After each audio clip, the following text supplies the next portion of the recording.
Mortal Kombat est l'un des rares jeux de baston à avoir acquis une renommée quasi équivalente à celle de Street Fighter 2. Développé par Midway, le titre se fit remarquer par ses graphismes constitués de personnages réels dont les poses et les mouvements ont été numérisés. Il suscita également la controverse en raison de son niveau élevé de violence, incarné par les désormais fameux fatalités, inspiré du film Bloodsport avec Van Damme. La popularité du jeu d'arcade poussa Midway à le convertir sur console, notamment sur Super NES et Mega Drive. Cette dernière version, ayant l'avantage de proposer un code pour supprimer la censure, connaîtra un gros succès. Malgré cela, cette version Mega Drive laissa un arrière-goût amer à cause d'un évident manque de finition. Ses bruitages et voix digites absentes, sa colorimétrie hasardeuse ou certains choix artistiques méritaient d'être corrigés. Ce fut le travail de titan d'un certain Linkway qui entreprit de corriger la version Mega Drive pour la rapprocher au maximum de la version arcade. Ainsi naquit le ROM hack Mortal Kombat Arcade Edition, ajoutant, entre autres choses, plus de 80 échantillons sonores tirés de l'arcade, de nouvelles animations et des nouveaux éléments graphiques. Cette petite merveille est aujourd'hui disponible sous la forme d'un bootleg de qualité signé Calamité. Pour plus de cohérence, j'ai choisi cette version qui reprend le code graphique des jeux Mega Drive japonais. L'insert s'inspire de la mise en page de l'original, mais est orné d'une illustration différente pour pouvoir les distinguer. Si l'image utilisée semble légèrement moins nette que l'original, la qualité de l'impression est irréprochable, donnant le sentiment d'avoir un jeu sous licence dans les mains. La notice fait plus fort encore et se paye le luxe d'être supérieure à l'original. Le papier, dont la découpe et l'impression est tout aussi qualitative, est cette fois en couleur. Le seul élément faisant un peu moins quali est finalement la boîte, dont le plastique n'est pas irréprochable. Mais c'est un détail. Un grand bravo à Calamité qui s'initie son premier bootleg avec réussite. Mais il est temps de s'attaquer à ce Mortal Kombat Arcade Edition et de voir ce qu'il a dans le ventre.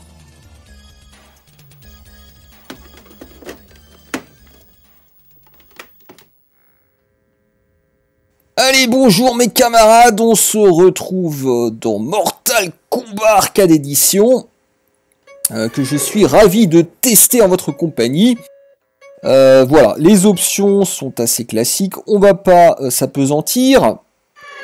Qu'est-ce que c'est que ce truc encore? Oui, c'était probablement pour adapter un petit peu la configuration des niveaux des combattants, mais enfin, ça nous intéresse pas spécialement pour le moment. Ce qui nous intéresse, c'est de voir les quelques différences. Hein. Bien sûr, ce ne sera pas exhaustif, mais entre ce hack et la version originale. Alors, vous m'en voudrez pas, mais je prendrai, comme d'habitude, le bon vieux Scorpion, hein, avec l'accent qui va avec. Et donc, si dans les grandes lignes, le jeu est identique à l'original, vous allez voir qu'il tente, et avec succès, de se coller le plus possible à la version arcade.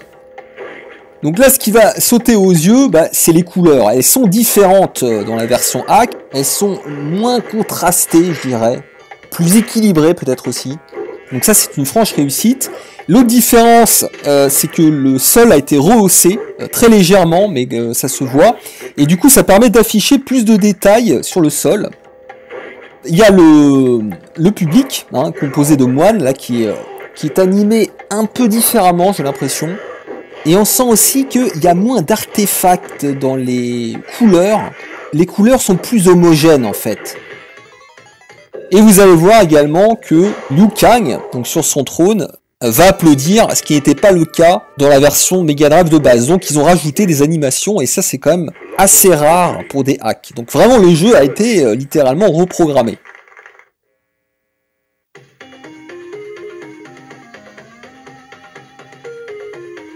Voilà, après on va passer à un niveau aussi où il y a quelques différences. Les couleurs ont changé, le ciel a changé de couleur. On peut voir aussi que le temple a été éloigné dans la version hack. Il y a un effet de flamme qui a été ajouté au niveau d'un des pylônes. Je ne sais pas si on le verra, qu'on ne voit pas là, mais j'essaierai de le mettre en valeur. Et les statues, pour le coup, là, sont moins contrastées dans la version hack.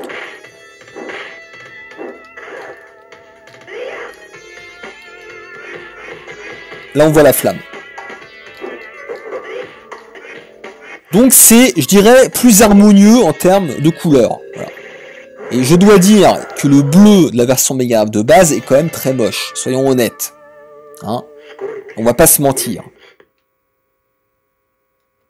Sinon, au niveau des coups, il n'y a pas de modification substantielle, à part qu'il y a eu une sorte de rééquilibrage entre les personnages, que je pourrais pas vous détailler, et que, apparemment, l'input lag a été réduit.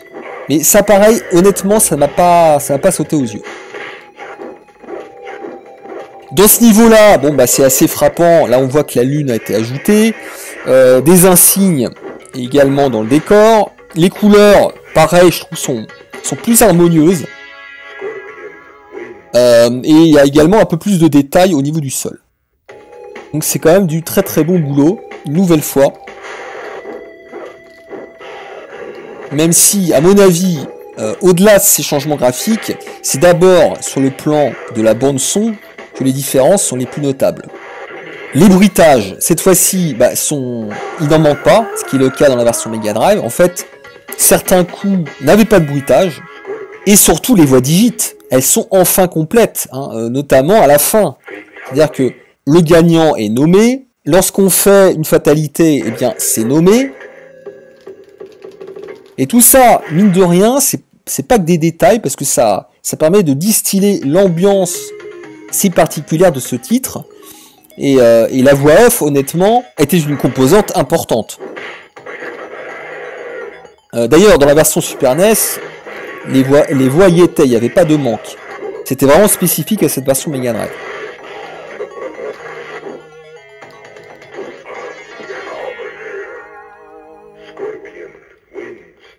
Là, dans ce niveau-là, vous allez voir qu'il n'y a pas tellement de différence au niveau des nuages.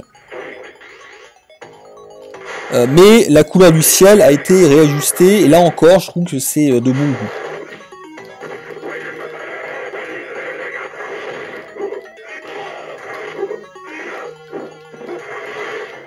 Au niveau des musiques, j'ai pas le sentiment qu'il y ait beaucoup de différence, mais j'ai envie de vous dire tant mieux, parce que Matt Furniss, qui est à l'origine des musiques Mega Drive, a fait un très très bon travail, donc il me semble pas qu'il y ait de différence, et c'est pas plus mal de ce point de vue-là. Non, c'est vraiment, selon moi, au niveau des bruitages, que les différences sont les plus importantes. Là aussi, vous allez voir, regardez, lorsqu'on effectue un uppercut à son adversaire et qu'il s'empale dans les pics, eh bien on voit qu'il y a beaucoup plus de détails à ce niveau-là. À l'image de la version arcade. Prochain niveau, là aussi, vous allez voir, pour noter quelques différences. Les couleurs du fond sont légèrement différentes. Il y a plus de détails au niveau du mur. Également au niveau du sol. Encore une fois, je vais répéter ce terme plusieurs fois, mais c'est plus harmonieux. Là, on voit que les couleurs sont moins agressives. C'est vraiment du très très bon travail. Et cerise sur le gâteau, une nouvelle fois, Liu Kang, eh bien, vous applaudit lorsque vous gagnez.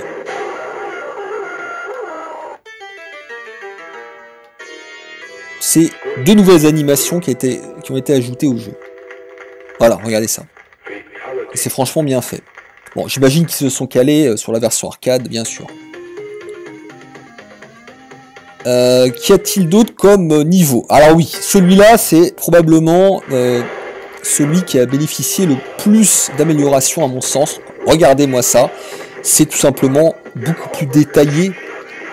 C'est ça au niveau du sol.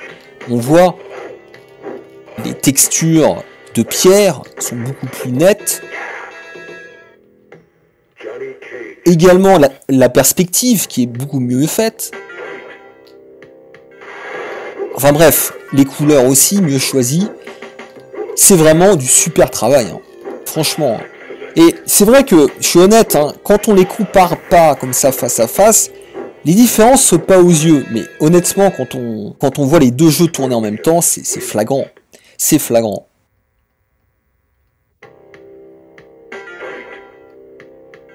Vraiment du très très bon travail. Alors, Mortal Kombat, très rapidement, bon, tout le monde connaît ce jeu, mais moi je l'ai eu sur Super NES à l'époque. D'ailleurs mon pote l'avait aussi, je l'ai eu sur Mega Drive je crois, je sais même plus quand, mais il me semble que je l'ai eu, peut-être un autre pote me l'avait prêté, je ne sais plus. Mais en tout cas, je ne suis pas de ceux qui dénigrent la version Super NES, que je trouve quand même excellente, c'est vrai qu'elle est censurée, mais bon, ça restait quand même une bonne conversion, notamment d'un point de vue sonore. Je suis désolé de le dire, mais la version Mega Drive de ce point de vue-là était vraiment foirée.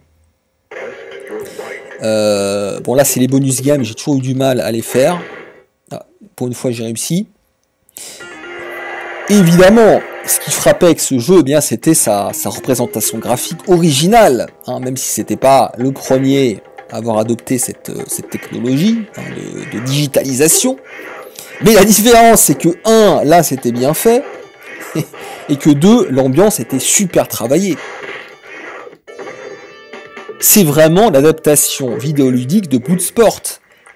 En plus violent encore, bien sûr, mais on a vraiment cette atmosphère où différents styles d'arts martiaux s'affrontent à mort. Et ça, évidemment, tous les amateurs de films d'arts martiaux et d'action comme moi, bah, ça résonnait en eux, évidemment. Hein, ça leur rappelait des souvenirs. Et c'est pour ça que j'ai vraiment adoré ce premier épisode. Les décors aussi, franchement, ce décor culte là, c'est le courtyard avec cette assemblée de moines. Je sais pas, il y a vraiment une ambiance inquiétante. On a l'impression d'être dans une sorte de monde parallèle, et c'est hyper bien fait, quoi. C'est vraiment hyper bien fait.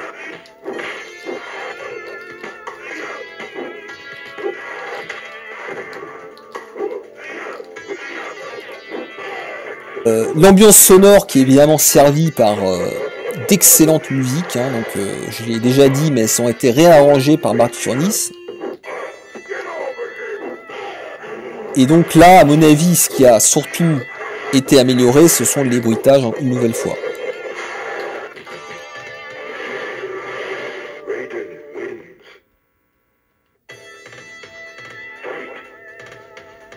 Le gameplay, évidemment, il plaira pas à tout le monde, notamment les gros fans de Street Fighter 2, parce que même à l'époque, on était déjà un petit peu habitué à Street Fighter 2. Et mine de rien, les différences sont assez importantes. Déjà, la garde s'effectue à l'aide d'un bouton. Ça, c'est con, mais j'ai toujours eu du mal avec ça, hein, du mal en général. Bon, après, on s'y fait, bien sûr. Mais voilà, tous ceux qui, comme moi, il y en avait beaucoup, avaient déjà joué à Street Fighter 2, étaient complètement perdus. C'est évidemment plus rigide aussi que Street Fighter 2, notamment au niveau des commandes. Alors là, vous avez, c'est pas des quarts de cercle, c'est pas des demi-cercles ni rien, c'est plutôt du style 2 fois avant, arrière avant. Et c'est vrai que de ce point de vue-là, la série gagnera en souplesse, hein. Notamment à partir du 2e épisode où là, ça va devenir beaucoup plus fluide.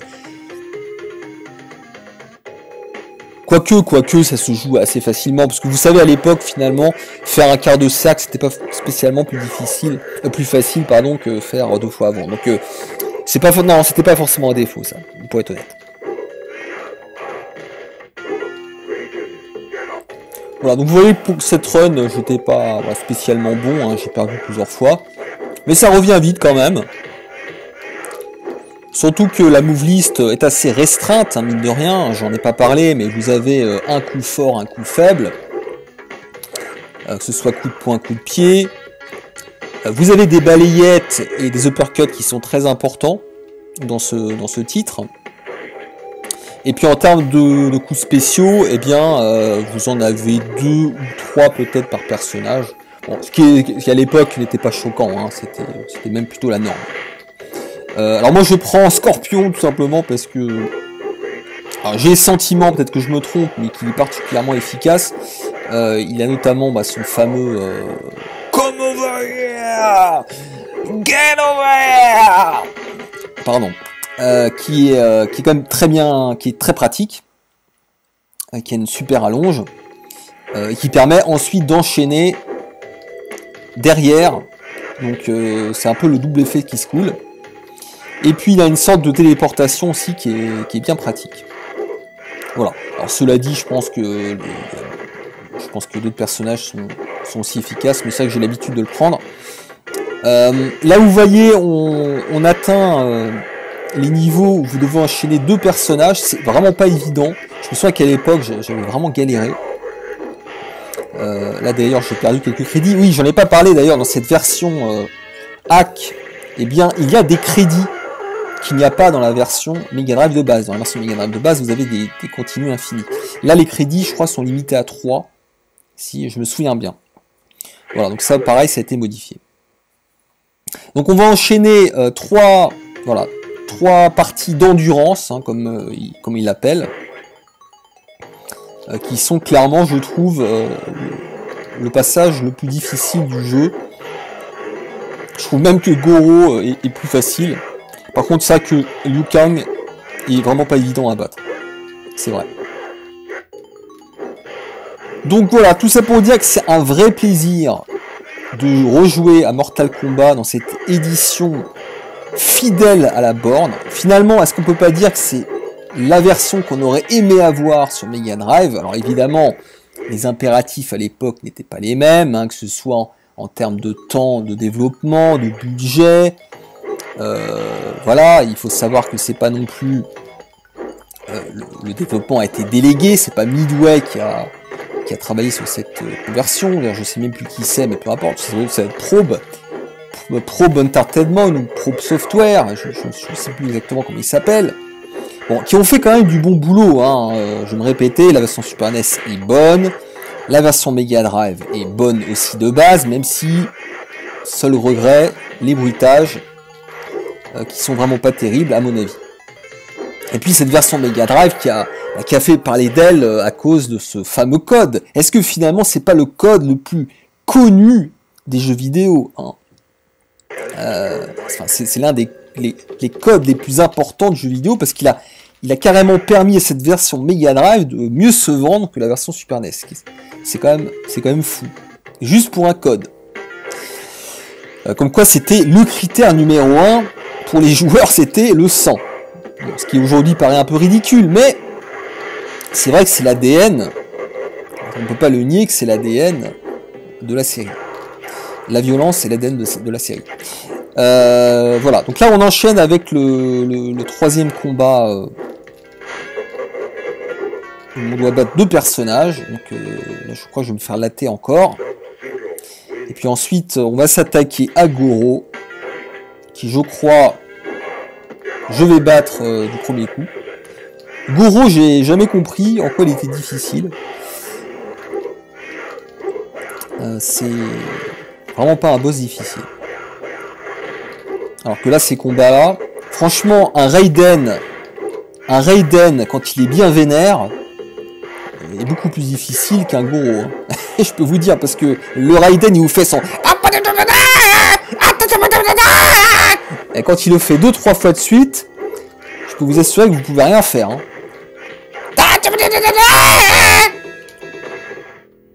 Voilà. Et puis Sub-Zero aussi est assez chiant. Voilà, donc là, vous voyez, je perds encore un crédit. Mais je vais y arriver, rassurez-vous, tout va bien se passer. Donc là, en fait, ce qui se passe, c'est quoi? Je suis en train de broder, parce que là, ça tourne. J'ai à peu près dit tout ce que je voulais sur le jeu. Mais je suis obligé de broder. Voilà, donc là, bon, voilà, les décors, ils sont meilleurs, voilà. Tiens, d'ailleurs, est-ce que les taches de sang que vous voyez sur le mur, je suis pas sûr qu'elles étaient dans la version de base. Ce serait à vérifier. Évidemment, la post-production sert à ça. Donc, rassurez-vous. Mais là, je me pose la question. Et je crois que je vais le fumer, là. Non, c'est lui qui me fume encore. Insupportable. Sub-Zero est une vraie petite salope dans ce jeu. Moi, je peux vous dire, il y a 2 personnages. Les personnages les plus chiants de ce jeu, c'est Raiden et Sub-Zero. Ils sont insupportables. Mais on va y arriver, rassurez-vous. Toc, voilà, là, hop. Alors, est-ce que c'est la bonne, là? Est-ce que c'est la bonne, cette fois? Il y a moyen, il y a moyen. Sur un malentendu, je vais le battre, je pense. Allez, finish him. Il m'a encore eu cet enfoiré. Là, j'essaie de réfléchir là, tout en essayant de remplir le vide. En fait, je me souviens plus si j'avais la version Super NES ou la version Mega Drive. C'est un truc de fou. Parce que mon pote à mon... Attends. Je me souviens que mon pote avait la version Super NES. Je suis quasiment sûr de ça.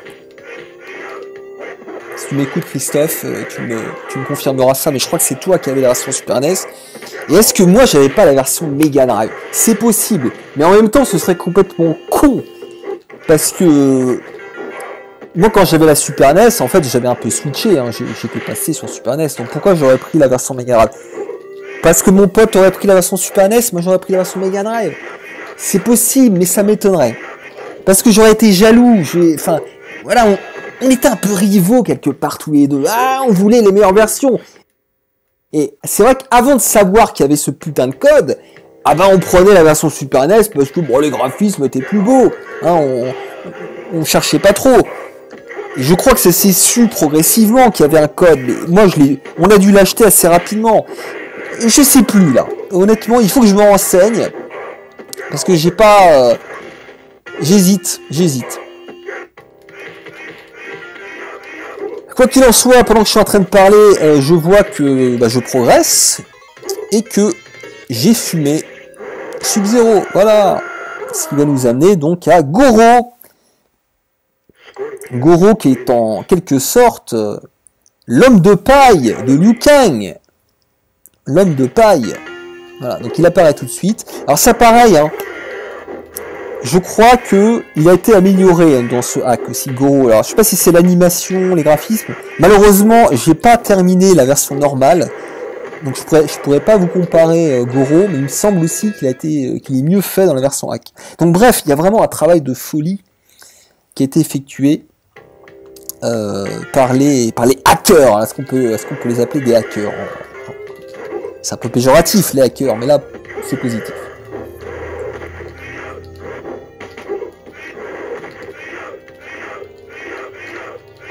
Donc tout ça pour dire que c'est une excellente initiative de la part de ce hacker, hein, de nous proposer cette version qui à mon avis a demandé un travail fou. Je pense qu'on se rend pas compte du travail qui a été achevé avec ce hack.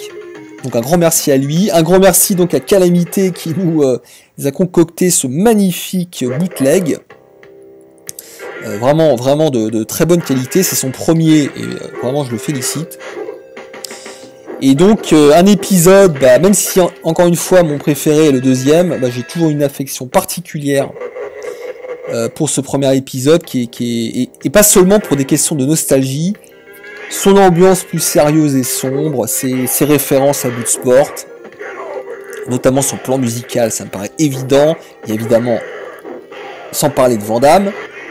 Donc c'est un épisode à part, et donc je déplore qu'on ait jamais eu de conversion parfaite de ce premier épisode sur console à ma connaissance.